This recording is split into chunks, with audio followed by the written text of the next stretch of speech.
Welcome back, students. Myself Pragnesh Polara, and we are discussing about the maximum and minimum values of the function at any point. We have already discussed the second derivative test and some of the examples which are very useful to us to find the maximum and minimum values. Okay. In last session we have discussed about this example that we need to find the shortest distance from the point 1 0 minus 2 to the plane x plus 2y plus z is equal to 4, and from the using distance formula, distance of any point x y z to the point 1 0 minus 2 is d is equal to in root x minus 1 whole square plus y square plus z plus 2 whole square. And if xyz lies on the plane x plus 2y plus z is equal to 4, then z is equal to 4 minus x minus 2y. So we get d is equal to x minus 1 whole square plus y square plus instead of z 6 minus x minus 2y is equal a whole square. We can minimize d by minimizing the simpler expression d square is equal to f of xy is equal to x minus 1 whole square plus y square plus 6 minus x minus 2y whole square, and taking a partial derivative with respect to x, we get 4x plus 4y minus 14 is equal to 0, and partial derivative with respect to y is equal to 4x plus 10y minus 24 is equal to 0. And by equating with the 0 these two equation, f at partial derivative of f with respect to x and with respect to y, we will get the only one critical point, which is 11 by 6 and 5 by 3, which can easily calculate by you. Okay. So here the only one critical point 11 by 6 and 5 by 3, which we get from this equation. And since second partial derivatives are fxx is equal to 4, fxy is equal to 4 and fyy is equal to 10, so we have from the second derivatives test d is equal to 24, and which is greater than 0, and fxx is also greater than 0. So by the second derivative test, f has local minimum at the point 11 by 6 5 by 3, that means 11 by 6 5 by 3, which is the local minimum point. And the local minimum, we can see that the local minimum is actually an absolute minimum. Not that there must be a point on the given plane that is closest to 1 0 minus 2, and putting these values x is equal to 11 by 6 and y is equal to 5 by 3, we get the shortest distance d is equal to by this formula in root 5 by 6 whole square plus 5 by 3 square plus 5 by 6 whole square is equal to 5 by 6 into root 6, right? So this is the shortest distance. So we can use this method in application as well to find the shortest distance, like this example. So after this example, now we are finishing this topic of maximum and minimum, and quickly move to this summary what we have discussed throughout this and last sessions. So the extreme values of fxy can occur only at first boundary points of the domain of f, critical points, interior points we can say, where fx and fy is equal to 0, or points where fx or fy fail to exist.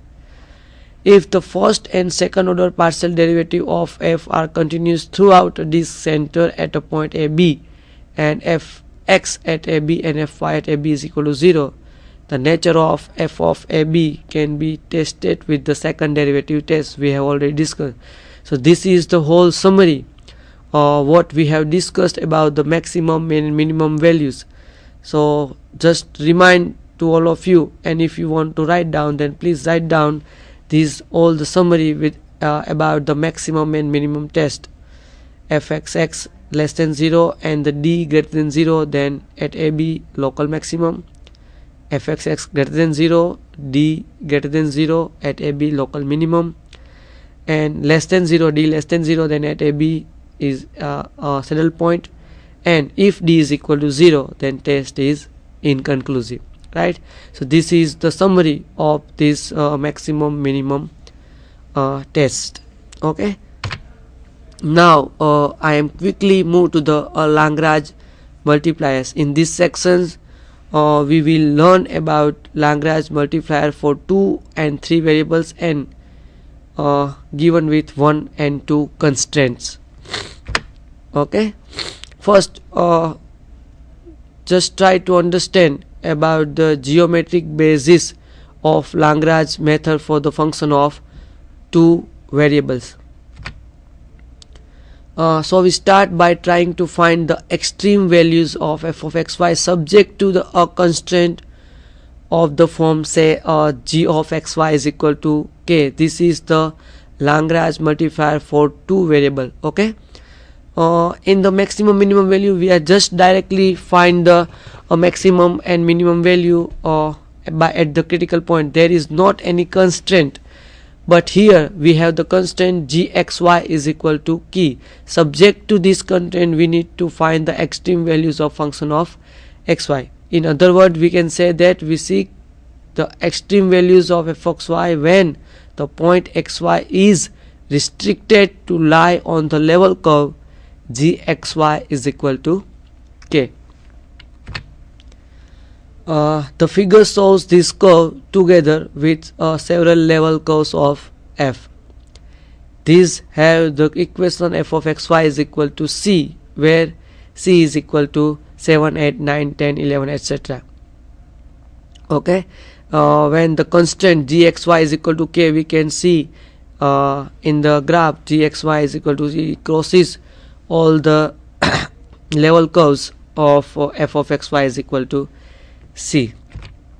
To maximize f of xy subject to the constraint gxy is equal to k is to find what we need to find the largest value of c such that the level curve fxy is equal to c intersect gxy is equal to k.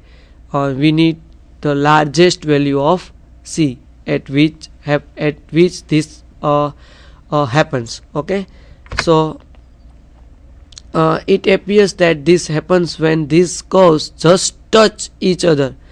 We can see that f of xy is equal to 10 where gxy is equal to k and f of xy is equal to 10 touches each other.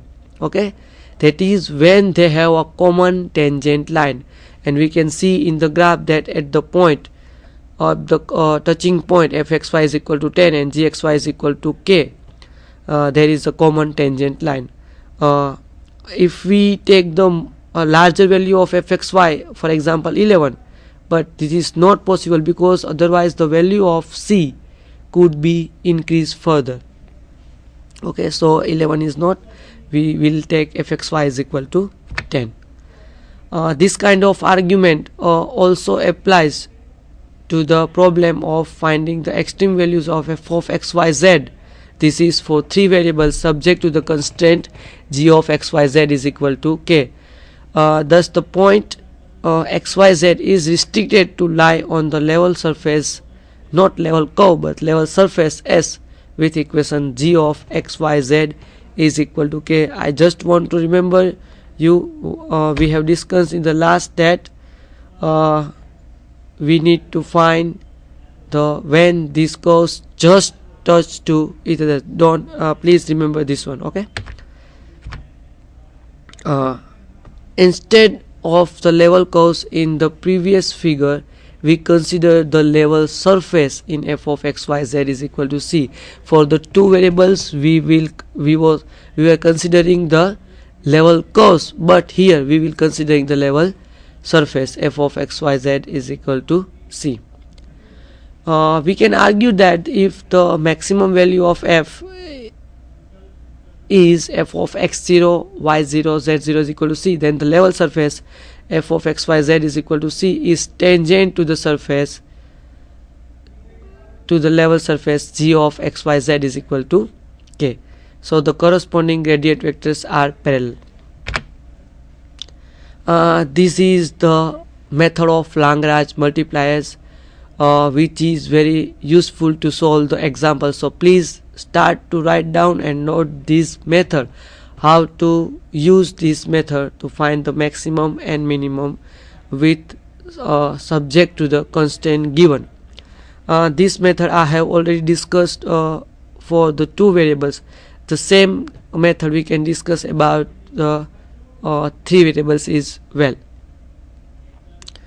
To find the relative extrema, that means maxima or minima of the function of xy subject to the constraint g of xy is equal to 0. First step, we will take form an auxiliary function which is called capital F of x, y and lambda is equal to f of xy, which is our given function, with lambda g of xy, which is given constraint to us, g of xy is equal to 0. So we will solve this system. We will let the partial derivative of f with respect to capital F with respect to x is 0, capital F at y is equal to 0, and for lambda as well.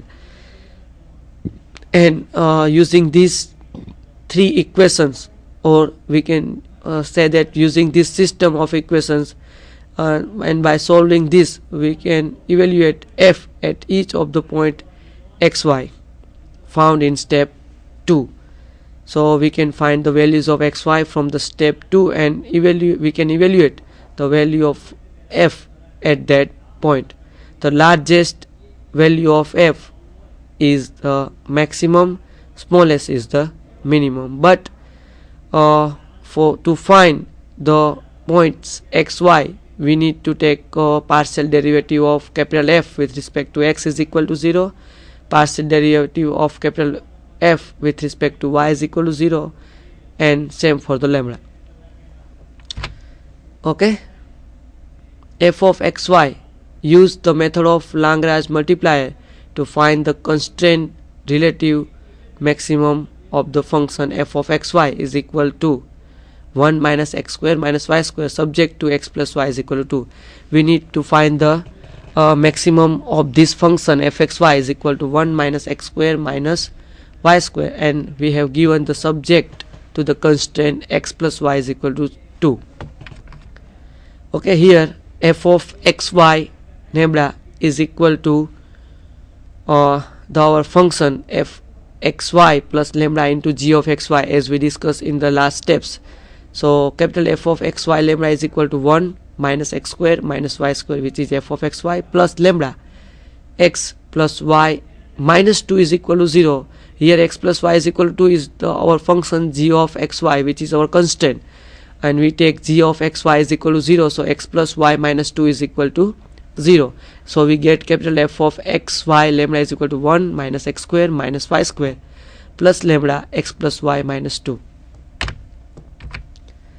And by taking partial derivative with respect to x, with respect to y, and with respect to lambda, we will get fx is equal to minus 2x plus lambda is equal to 0, f of y minus 2y plus lambda is equal to 0, and f at lambda is equal to x plus y minus 2 is equal to 0 by simply derivating capital F partially with respect to x, y and lambda.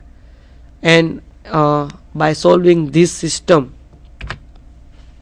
here very easily x is equal to lambda by 2, y is also lambda by 2, and lambda is equal to, clearly lambda is equal to 2.